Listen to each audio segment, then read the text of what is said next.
يعني ايه مش عايز تكمل صيامك؟ هو يعني ولاد عمك احسن منك في ايه؟ انشف كده وكمل. لو ما خلصتش صيامك النهارده مفيش خروج، مفيش اي حاجه حلوه بعد الفطار.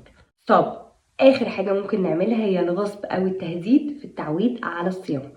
يا ست الكل، جميل تشجعي ابنك على الصيام كتحفيز ليه، بس المهم هتحفزيه ازاي؟ الأحسن إن احنا نستخدم التحفيز الإيجابي وندور معاه على بدايل أو حلول هو ليه مش قادر يصوم ونجربها تاني يوم. وما ينفعش كمان تشوفي عليه علامات زي قلة تركيز، همدان، قلة نشاط، أو وزنه بيقل تدريجي مع الصيام وتعملي نفسك مش واخدة بالك. خاصة ان السن الصغير قبل سن البلوغ بيبقى حساس جدا لقلة السعرات، وده بيأثر على نموه وصحته.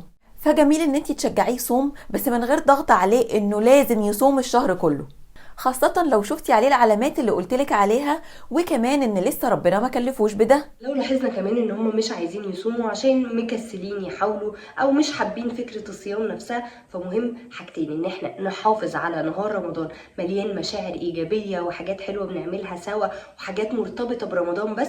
تاني حاجة ان احنا نعودهم على الصيام دايما تدريجي، ما يبقاش فجأة وما يبقاش مرة واحدة وما يبقاش لود كبير عليهم.